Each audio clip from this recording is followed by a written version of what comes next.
adikku.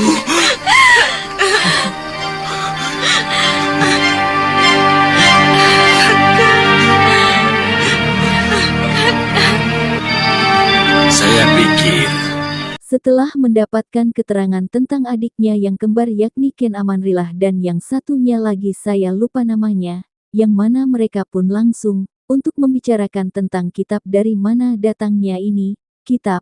Aditya pun menjawab, dari kapal perampok, yang mana mereka membebaskan seorang biksu yang terjebak dalam gentayangan, sehingga Wiku Upadita pun ketika melihat kitab tersebut, ia dapat membacanya dan ia akan mengajar yang ia tahu dalam kitab tersebut, kepada mereka semua terutama Aditya dan Galyana Tantri. Ternyata kitab suci pusaka itu berasal dari negeri atas awan disebut dengan pegunungan China yang disebut negeri atas awan di mana di dalamnya terdapat pengajaran ilmu kanuragan dan keniscayaan tentang dunia yang kita tempati ini. Aditya, seorang biksu memberikannya kepada Galyana Tantri. Beliau tewas oleh perampok di atas kapal di Pulau Hantu, Wiku.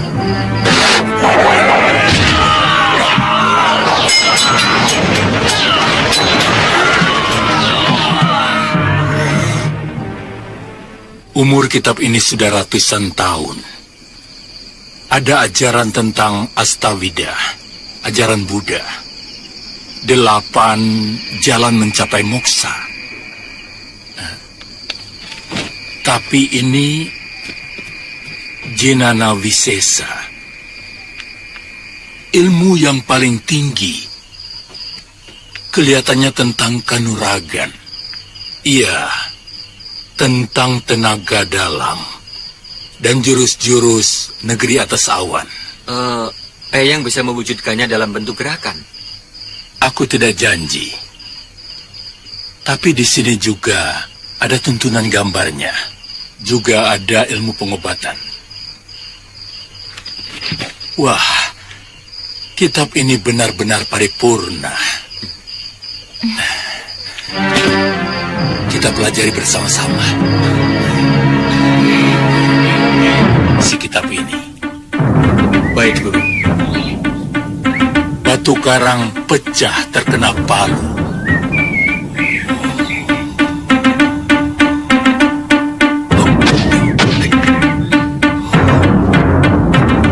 Sang Aditya berlatih keras di bawah bimbingan Sang Empu, yang mana ia pun juga dapat menguasai gerakan dari persilatan tersebut, dari negeri kitab pusaka atas awan, yang mana ia pun dengan perlahan-lahan menguasai dengan baik, dan gerakannya pun sempurna, tidak ada ketinggalan dalam bimbingannya. Oleh karenanya Sang Empu bangga dengan Sang Aditya yang begitu banyak kemajuan dalam hal tersebut. Benar saja, Sang Aditya adalah muridnya Ganggadara dari Pulau Kura-Kura. Yang tidak butuh udara, semua yang bernyawa butuh udara. Bahkan api akan mati tanpa dia. Udara yang ramah mengalir sumilir menghapus gerah. Tapi jangan buat dia marah, karena angkara murkanya mampu menjadi bencana.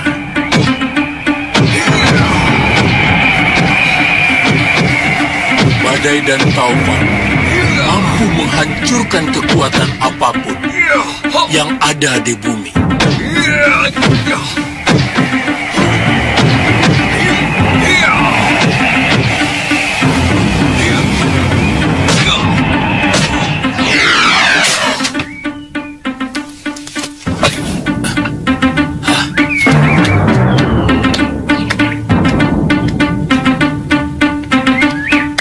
Aku tidak bisa mengartikannya. Kelihatannya ini bukan sebuah jurus. Penulisnya sedang bicara tentang perilaku udara sebagai contoh kehidupan. Mungkin penciptanya menginginkan jurus-jurus ilmu kanuraganya memakai perilaku udara, perilaku angin. Barangkali karena penulisnya begitu akrab dengan kehidupan negeri atas awan yang sering diserang badai salju. Jadi... Saya kira kuncinya ada pada kelembutan dan kelenturan Eyang Wiku. Bagaimana jelasnya, Tantri? Angin tidak dapat ditusuk, juga tidak dapat dipukul. karena dia selalu lentur mengikuti tekanan apapun yang datang kepadanya.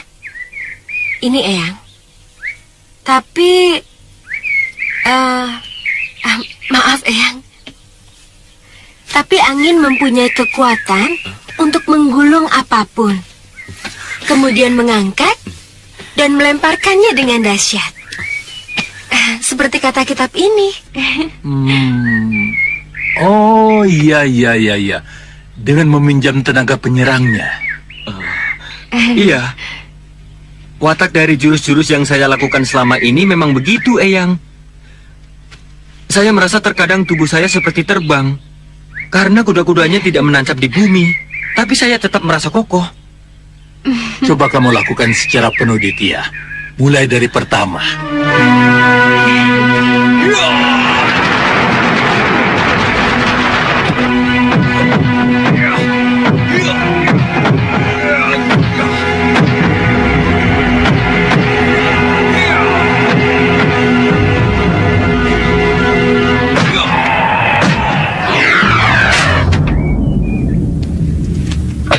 Murid-muridmu itu kan... Di malam harinya di pondok sang guru Upadita, ia diberitahukan oleh sang anak asuhnya, yang perempuan kembar itu ingin sekali membalaskan dendam ayahnya, yang telah dibunuh oleh Abicaraka, yang mana mereka juga ingin melihat dunia luar, sehingga sang sahabat Empu Upadita itu, membenarkan untuk mengalahkannya padahal Empu Upadita itu tidak menyetujuinya namun, sang sahabatnya itu pun, memaksanya untuk mengalahkan karena sudah tiba saatnya untuk mengalahkan angkara murka di bumi ini.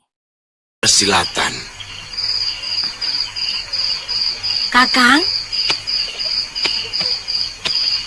tidak mau bersama-sama kami menumpas tukang sihir yang telah kedua orang tua kita. Menurut saya, Sudawirat yang lebih dulu harus ditumpas. Dia masih muda dan sangat berbahaya. Sedangkan Abicaraka sudah tua, tidak terlalu berbahaya. Oh, Kakang cuma mau menuntut balas atas luka di kaki Kakang. Yang paling penting, sekarang bagaimana menghentikan keonaran yang dilakukan Sudawirat dengan ajian rengkah gunungnya. Ilmu yang sangat terlarang yang hanya dimiliki oleh Durgandini, yang telah guru dari sahabat saya. Siapa guru itu? Empu Mahasura, Wiku. Hah? Mahasura? Mahaguru dari Sugalu itu tewas? Upadita, artinya akan semakin habis pendekar di tanah Jawa ini. Upadita, selayaknya kita tidak boleh membiarkan kejahatan terus merajalela.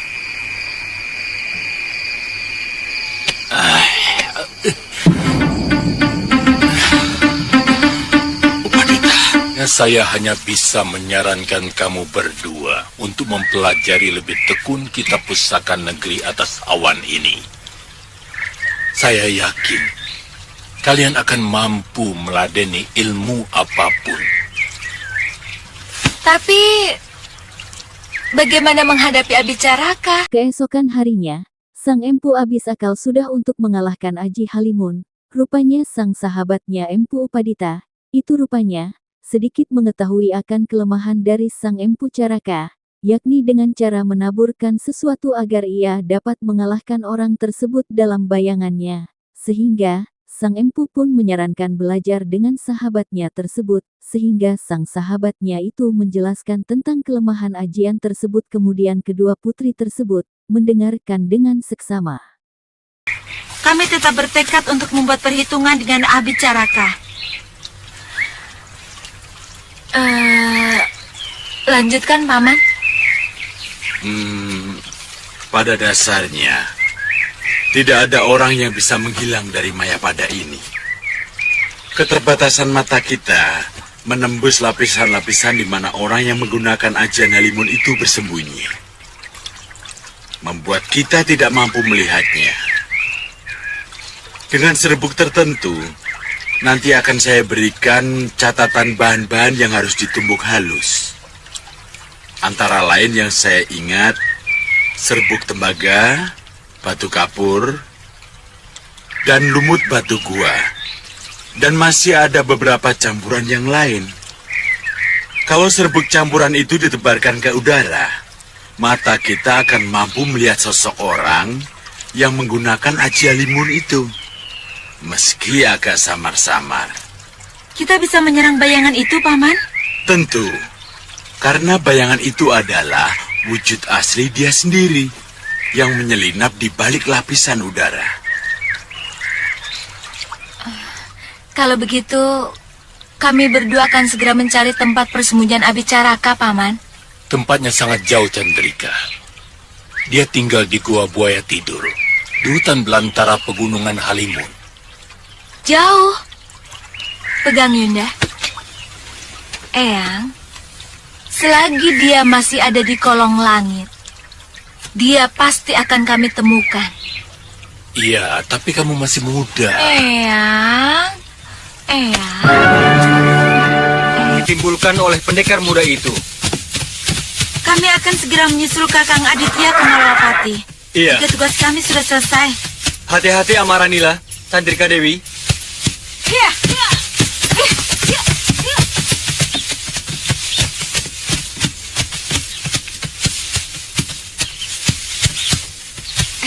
Kakang, kenapa Kakang tidak mengikuti Ken Amaranila dan Chandrika dulu?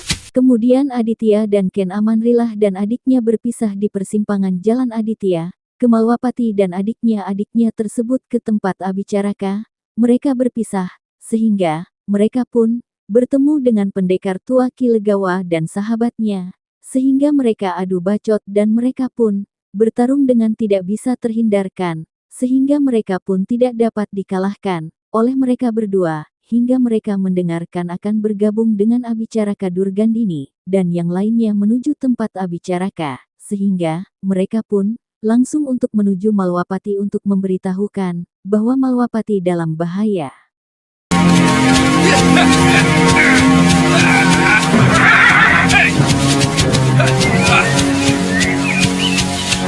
Kalian tahu kemana arah ke Gua Buaya Tidur?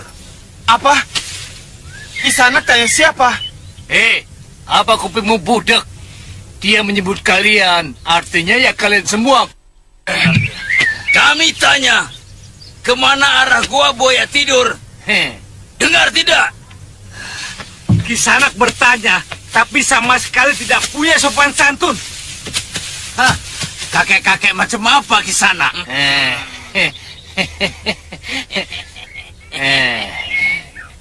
Rupanya dia menginginkan sopan santun. Hajar!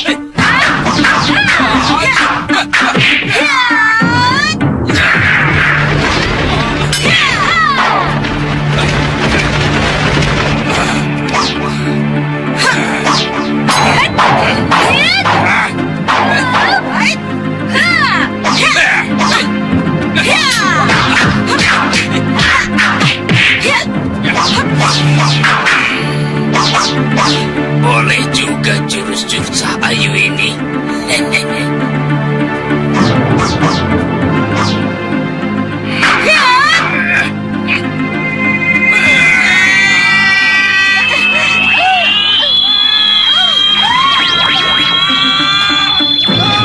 Kedrayana, berapa kali aku bilang, kalau mau gunakan seruling saktimu, kasih tanda dulu. Oh iya, aku lupa Brangas.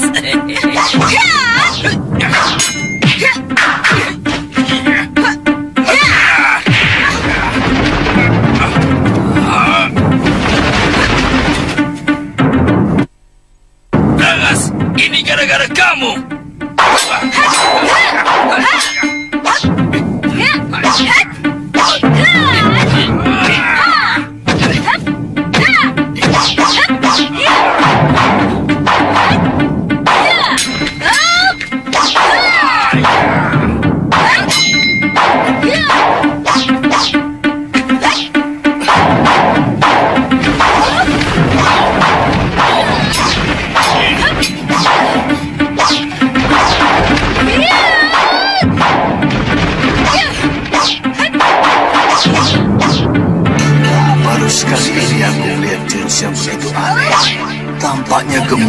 tapi beban pukulannya benar-benar luar biasa.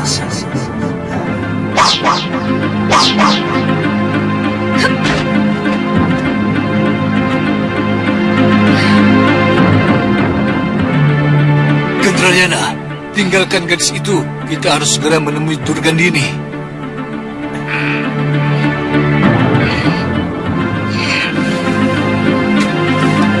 Tidak usah, Yunda. Kelihatannya mereka bukan pendekar baik-baik. Mungkin mereka mau menjebak kita. Siapa kalian? Desa ini pasti akan diobrak-abrik oleh kedua itu. Kalian tahu siapa mereka? Aki, kami hanya menolong pemuda-pemuda yang disakiti oleh kedua pendekar itu. Kami tidak perlu tahu siapa mereka. Mereka itu Ki Brangaswaja alias Ki Legawa. Dan satunya adalah Ki Gendrayana. Mereka pendekar aliran jahat yang tidak segan-segan menghabisi satu kampung kalau berani menentang kehendaknya.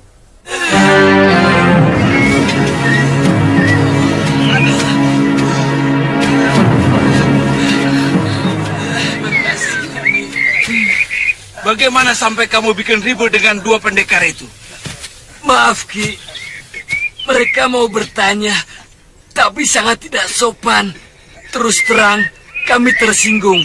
Waktu kami bentak, tiba-tiba mereka menyerang dan menghajar kami. Mereka tanya apa? Gua buaya tidur, Ki. Gua buaya tidur? Betul, Ki. Iya, Ki. Aneh. Entah bagaimana caranya mereka pun langsung ke Malwapati dengan menunggang kuda dengan gagah berani, sehingga pada waktu itu mereka menggunakan kuda yang gagah, sehingga saya pun juga iri dengan mereka, pernah menggunakan kuda yang saya juga mau. Jadi, bagaimana? Kalau mereka bergabung, kita berdua tidak ada arti apa-apa. Jadi... Maaf, Nini. Nini berdua sebenarnya orang mana? Kami pengembara, Ki.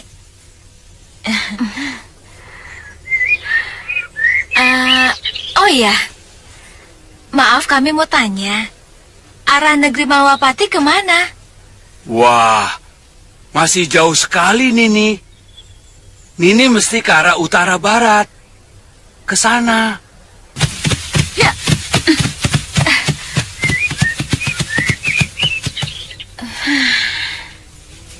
Kita benar-benar mau ke Malwapati, Yunda? Iya, Kakang Aditya harus segera diberitahu bahwa Abicaraka juga ikut bergabung dengan pendekar muda musuhnya itu. Masalahnya, kemana jalan menuju ke Malwapati itu? Ke kiri atau ke kanan?